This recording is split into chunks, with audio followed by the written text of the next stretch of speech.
जी अस्सलाम वालेकुम, मैं खैर शहजाद और आप देख रहे हैं मेरा यूट्यूब चैनल। ये वीडियो जो है ये पिछले वाले पार्ट की कंटिन्यूएशन है। इसमें भी हम प्रॉब्लम्स और उनके सॉल्यूशंस के बारे में बात करेंगे। और सबसे पहले मैंने अपनी पहली वीडियो में बात की थी कोर्सेज़ कैसे फाइंड करने हैं ऑल सारा कुछ, या एक ही यूनिवर्सिटी में फ़ाइल कर लें समथिंग लाइक दिस। थोड़ी सी फाइनेंशियल में बात हो गई थी क्योंकि फाइनेंशियल डिटेल एक वीडियो है। तो अब बात करनी है जी फर्स्ट एप्लीकेशन की। किस तरह लोग कहते हैं कि जी अगर हम विदाउट वेरिफिकेशन अप्लाई कर दें ऑल सारा कुछ, बेशक करें विदाउट वेरिफिकेशन या विदाउट लीगलाइजेशन बेसिकली आप अप्लाई कर सकते हैं, कोई आपको एप्लीकेशन डालने से मना नहीं कर सकता। लेकिन basically it's a waste of time, it's a waste of resource मेरे हिसाब से, क्योंकि यूनिवर्सिटी ने अल्टीमेटली आपसे डॉक्यूमेंट्स लीगलाइज ही मांगना है। आप लीगलाइज डॉक्यूमेंट्स भेजेंगे तभी आपका मामला जो है आपको ऑफर लेटर मिलेगा, उसके बाद ही आप आरपी फाइल कर देंगे। तो अगर आप अभी उनको डॉक्यूमेंट्स भेज देंगे वो आपको कहेंगे जी कि आप लीगलाइज डॉक्यूमेंट्स भेजें। लीगलाइज डॉक्यूमेंट्स के लिए एम्बेसी के पास सितंबर तक के अपॉइंटमेंट्स बुक हैं, तो सितंबर तक आप उनको डॉक्यूमेंट्स उसके बाद तक भी 3 महीने तक लीगलाइज करके नहीं भेज सकते। तो basically you waste your time, you waste embassy time. जिन बच्चों के एम्बेसी सॉरी कह रहे हैं, you waste the time of university. और इसी तरह जो बच्चों के काम मामला हो चुके हैं, जिनके लीगलाइज डॉक्यूमेंट्स हैं बेसिकली जिनके पास, अगर उन्होंने अप्लाई करना है तो उनका चांसेस मतलब आप उनके लिए डिले पैदा करेंगे। ठीक है, तो बेसिकली बेहतर यही है कि आप पहले डॉक्यूमेंट्स लीगलाइजेशन वेरिफिकेशन की तरफ चले जाएँ। हाँ, अगर आपको बहुत ये है तो आप किसी यूनिवर्सिटीज़ को सेंड करके, लेकिन वही बात है अगर आप अप्लाई करेंगे तो उन्होंने आपको कहना लीगलाइज डॉक्यूमेंट्स मांगे।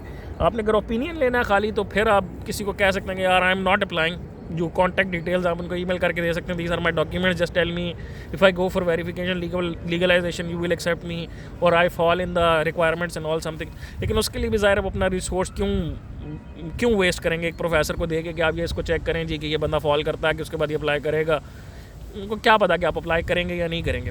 तो बेसिकली अच्छा तरीका यही होता है कि आप पहले डॉक्यूमेंट्स अपने वेरिफिकेशन के लिए सबमिट करा दें। सबसे पहले तो आप चूज़ कर लेंगे अपने ऑस्ट्रेलिया जाना, उसके बाद आप अपने डॉक्यूमेंट सबमिट करा दें फॉर द वेरिफिकेशन।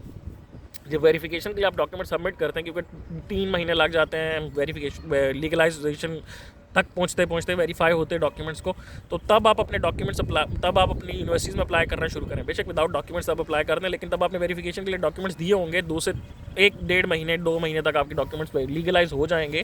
तो इतना टाइम आपको यूनिवर्सिटी देती है कि आप अपने लीगलाइज डॉक्यूमेंट्स उनको सेंड कर दें। जितनी देर तक आपकी लीगलाइजेशन होगी, यूनिवर्सिटी ने आपको डेडलाइन दी होगी, तब तक आप अपने डॉक्यूमेंट्स उनको सेट कर देंगे, तो you will be in a good scenario. तो ये एक बेहतर तरीका होता है कि आप कब अप्लाई करें। ठीक है, फर्स्ट एप्लीकेशन आप कब डालें, तो ये सारा मामला होता है। अच्छा, अब 2-3 मामला यहाँ पे मैं ये बता दूँ अर्ली अपॉइंटमेंट के हिसाब से। Early appointment does it make sense, कोई चीज़ है ऐसी या नहीं है, क्योंकि ऑनलाइन सिस्टम है और सारा कुछ। अच्छा जी, जिनके तो अभी लीगलाइजेशन के मामला चल रहे थे, मतलब सॉरी नॉट द लीगलाइजेशन, मैं पहले स्टार्ट करता हूँ इधर से कि जिनके आरपीज़ अप्रूव होकर आए थे उनको अपॉइंटमेंट्स मिल रही थी अप्रैल की। ठीक है, मैंने सबको यही कहा कि यार क्योंकि उन्होंने मार्च में ज्वाइनिंग देनी थी, मैंने उन सबको ये कहा कि एम्बेसी को आप ईमेल करो अपने साथ कोर्स की उसकी डेट की कि जी 1 मार्च को आपने एनरोलमेंट करनी है, आपने ज्वाइन करना है। तो एम्बेसी से रिक्वेस्ट करो, आपको जल्दी ईमेल दे देंगे, क्योंकि ताकत का सरचश्मा एम्बेसी है यहाँ पे। ठीक है, सारे डिसीजन उसने लेने हैं। मतलब बच्चे मुझे भी बहुत मैसेज करते हैं कि खबर भाई जवाब नहीं आ रहा एम्बेसी से, ये सब कुछ। तो भाई वो एम्बेसी जवाब दे सकती है, उसमें मतलब किसी बंदे का कोई अमल दखल नहीं है। बेसिकली मैंने उन सबको यही कहा, मैंने कहा जी आप एम्बेसी से रिक्वेस्ट करो to give you an early appointment. सब ने एम्बेसी से रिक्वेस्ट की और सबको फरवरी की मिल गई हैं। मार्च तक सबके इंशाल्लाह वीज़ा डीज हो जाएंगे, इन सब जाने की तरफ पहुंच जाएंगे। सही है, तो एम्बेसी से अगर आप रिक्वेस्ट करते हो तो अब हो जाती है। अच्छा, अब एक चीज़ और पॉइंट आउट कर दूँ यहाँ पे, बहुत इंपॉर्टेंट चीज़ पॉइंट आउट करने वाला हूँ। एक बच्चा ऐसा था जिसने मुझे कहा कि सर मुझे वेरिफिकेशन की जल्दी अपॉइंटमेंट मिल सकती है। मैं कहा जी एम्बेसी से रिक्वेस्ट करो, या आप लोगों के लिए भी पॉइंट है। ठीक है, मैंने कहा यार अब हम एम्बेसी से रिक्वेस्ट करो कि एम्बेसी बता सकती है कि if she can give you an early appointment और नॉट। तो उस अक्ल के दुश्मन ने भी, उसके डॉक्यूमेंट्स रेडी नहीं थे, कुछ नहीं था, उसने एम्बेसी को ईमेल कर दी for an early appointment. Embassy ने उसको नेक्स्ट वीक की अपॉइंटमेंट दे दी, डॉक्यूमेंट्स उसके रेडी नहीं थे, फंस गया। ठीक है, अब एम्बेसी को रिक्वेस्ट करने वाला है कि जी मुझे अब थोड़ी देर बाद की अपॉइंटमेंट दे दें ताकि मैं डॉक्यूमेंट्स अपने बाकी रेडी कर लूँ। मोफा से भी रेडी नहीं है और सारा कुछ। तो अगर एम्बेसी को छेड़ना है या कुछ आगे पीछे ऐसे करना है तो पक्के पैरों पे ओके करना, वरना करने की ज़रूरत नहीं है, खुद फंसोगे। अब एम्बेसी उसको, मेरे हिसाब से अगर मैं एम्बेसी में हूँ तो मैं तो उसको लम्हा डाल लूँ। मैं ऐसे कहूँ कि तो अब अगले साल आ, जब तेरे पास डॉक्यूमेंट्स ही रेडी नहीं थे तो तूने क्यों पंगा दिया इस किस्म का। ठीक है, तो अपने डॉक्यूमेंट्स अगर आपके पास रेडी हैं, हाँ वेरिफिकेशन की अपॉइंटमेंट्स में भी समटाइम्स एम्बेसीज आपको केटर करनी है। इसका मतलब ये नहीं है कि आप हर बंदे ही मुंह उठा के उनको ईमेल करना शुरू कर दें। पहले अपने डॉक्यूमेंट सेट कर लो, बाकी चांस अगर आपने लेना तो ज़रूर लो एम्बेसी से। ठीक है, आप उनको रिक्वेस्ट कर सकते हो कि जी आपको अर्ली अपॉइंटमेंट चाहिए समथिंग। वेरिफिकेशन वालों को भी वो अर्ली अपॉइंटमेंट्स 1-2 को दे रहे हैं, 1-2 को दी हैं, सबको नहीं दी। 1-2 को उन्होंने केटर किया, कुछ को तो जवाब देना भी उन्होंने कबूल नहीं किया। तो ये सारा चक्कर है। आरपी के लिए जी आप अर्ली अपॉइंटमेंट के लिए रिक्वेस्ट कर सकते हैं, आप कर सकते हैं, हर केस में आप रिक्वेस्ट कर सकते हैं। रिक्वेस्ट करने के कोई पैसे नहीं होते, आपने एम्बेसी को ईमेल ही करनी है ना यार कि मुझे अर्ली अपॉइंटमेंट दे दें या समथिंग लाइक दिस, तो इफ़ दे आर ओके तो then they will give you. इसमें इतना मसला कोई नहीं होता। अच्छा, अब थोड़ी सी इस वीडियो में बात कर लेते हैं जी कि फाइनेंशियल मैं बता चुका हूँ पिछली वीडियो में, 1111 यूरो 67 जो है प्लस इंश्योरेंस के पैसे और प्लस 327 अगर आपको अकोमोडेशन आपकी उससे ऊपर है तो बकाया पैसे आपको डालने पड़ते हैं। ये आपको स्टेटमेंट डालनी पड़ती है फॉर 1 ईयर मिनिमम। ये पैसे आपको 1 साल के लिए रखने होते हैं। स्टेटमेंट आप बेशक 6 महीने की दो, बेशक 3 महीने की दो, वो आप पे डिपेंड करता है। जो OAD की वेबसाइट पे लिखा हुआ है दैट्स एन एग्जाम्पल, ऊपर लिखा हुआ है इट्स एन एग्जाम्पल कि आप ये डॉक्यूमेंट्स दे सकते हैं। अच्छा, बच्चे कहते हैं जी हमारा बहुत सारे बच्चों का मसला यहाँ पे एक और भी होता है, मैं सोल्यूशन बीच में बात से बात निकल रही है तो मैं बता रहा हूँ कि जी हमारे पास टैक्स रिटर्न्स नहीं है एंड ऑल सारा कुछ। भाई 80% of the Pakistanis don't have tax returns, नहीं पे जमा कराते वो, इसमें कोई मसला नहीं होता। आप पे डिपेंड करता है अगर आपके पास कौन कौन से डॉक्यूमेंट्स है। आपने अपने पैसों को जस्टिफाई करना है, आपने अपने पैसों को ठीक करना है। और मैं पहले भी बता चुका अपनी वीडियो में, जिस तरह के फाइनेंशियल मामला पहले थे आजकल वैसे नहीं है। They are checking your financials, लेकिन उस तरीके से आप ये नहीं कर रहे कि जी आप आते पैसे भी ले आए, ये भी कर लें वो भी कर लें। दे आस्क यू क्वेश्चन पैसे कहाँ से आए एंड ऑल सारा कुछ। अगर आपके पास नहीं है, इफ़ यू टेल देम यहाँ से आए, थोड़े तो पैसे बढ़ाने के लिए कह रहे हैं, अगर आप वो बढ़ा दें डायरेक्टली दोबारा बैंक स्टेटमेंट सबमिट करें, they are giving you RPs। 25-30 cases हैं मेरे पास अल्हम्दुलिल्लाह, सबकी RPs में अप्रूव हुई हैं। आधों के तो उन्होंने कुछ पूछा भी नहीं, आधों से उन्होंने कहा जी पैसे बढ़ा के दें थोड़े से, एंड इट वर्क। सबको अल्हम्दुलिल्लाह वो सारा मामला उनका आसानी से हो गया। अच्छा, सबसे इंपॉर्टेंट बात यहाँ पे पहले मैं एक और कर लूँ, उसके बाद नेक्स्ट वीडियो में जो है वो बर्थ सर्टिफिकेट और पुलिस सर्टिफिकेट के बारे में थोड़ी सी बात करेंगे। नेक्स्ट पार्ट में, थर्ड पार्ट में इंशाल्लाह स्टार्ट करेंगे वहाँ से। अभी एक इंपॉर्टेंट मामला ये है कि विदाउट लीगलाइजेशन मामला हो जाता है भी, बिल्कुल हो जाता है। लेकिन PhDs के लिए और उनके लिए जिनके लिए जॉब्स होती हैं, जिन्होंने जॉब अप्लाई की होती है, जिनको जॉब मिल जाती है समथिंग लाइक दिस, वो विदाउट लीगलाइजेशन आ सकते हैं।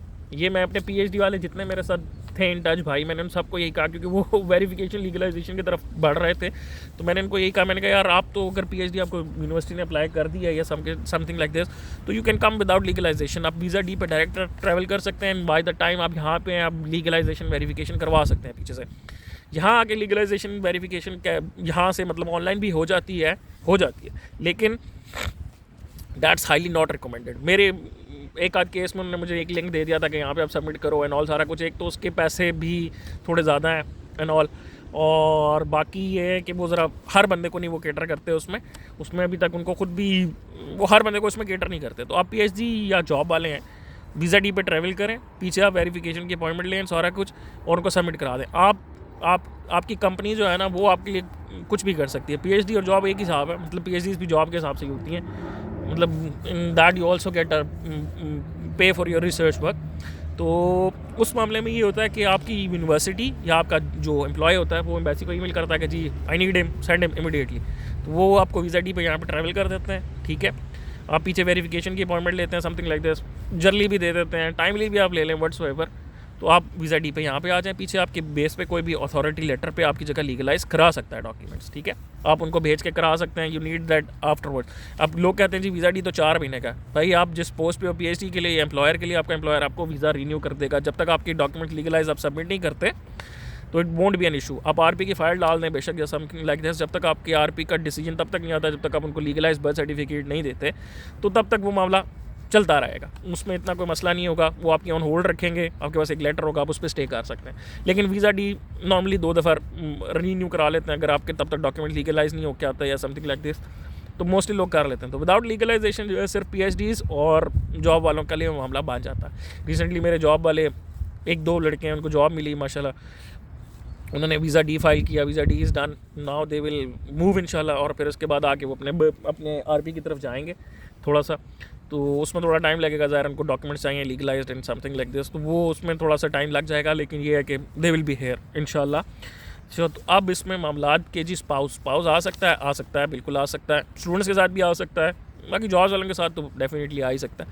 अच्छा, पहले स्टूडेंट्स के साथ जो स्पाउस हैं वो आ सकते हैं। अच्छा जी, उनको जॉब वो कर सकते हैं, जॉब स्पाउस नहीं कर सकते। जिस वीज़े पे स्पाउस आएंगे उस पर जॉब नहीं कर सकते, लेकिन इसका मतलब ये नहीं है कि वो कंटिन्यूसली नहीं कर सकते। जिस वीज़ा कैटेगरी पे वो हैं वो नहीं कर सकते, but if they come, they are graduated और something like this, they find a job, उनको जॉब मिल जाती है समथिंग लाइक दिस, तो वो फिर अपने एम्प्लॉयर से बात करके अपनी वीज़ा कैटेगरी चेंज करेंगे, मतलब नया RP फाइल करेंगे, उस RP के थ्रू देन ही can get a new visa जिसमें कैटेगरी चेंज होगी, हाली क्वालिफाइड वो समथिंग लाइक दिस, उस पर आके देन ही कैन स्टार्ट जॉब वो कर सकता है, लेकिन बेसिकली उसको अपना वीज़ा कैटेगरी चेंज करनी पड़ेगी यहाँ पे आके, ये मामला होता है। बाकी PhDs एंड जो जॉब वाले होते हैं उनकी तो स्पाउस आ सकती है। बाकी स्पाउस के आने के लिए मैं बता चुका हूँ पहले स्टार्ट से कि आपको A1 जर्मन सर्टिफिकेट चाहिए होता है स्पाउस को। अगर वो नहीं है तो ग्रेजुएट अगर वो है तो उसकी कोई बैचलर या मास्टर की डिग्री आप सबमिट कर दें तो वहाँ से एग्जाम्प्ट हो जाता है। यहाँ आके आपको A1 करना पड़ता है, पहले साल A1 और दूसरे साल A2, ठीक है। अगर आप वो नहीं करते तो फिर आपको फ़ाइन आना शुरू होता है, क्योंकि आपसे वो पहले साइन करा लेते हैं कि यू विल डू इट। तो ये सारा चक्कर होता है स्पाउस वीज़े का और ये सब कुछ। तो थर्ड वीडियो में हम थोड़ी सी बात कर लेंगे, यहाँ पे फर्स्ट में काफ़ी चीज़ें कवर हो गई हैं अल्हम्दुलिल्लाह। थर्ड वीडियो में हम अकोमोडेशंस और फ़ीस पे करने की एंड ऑल सारी कुछ कोर्स स्विचिंग के बारे में बात करेंगे जो मोस्ट इंपॉर्टेंट है। तो thank you so much for watching, wait करें मेरे थर्ड पार्ट का। अल्लाह हाफ़िज़।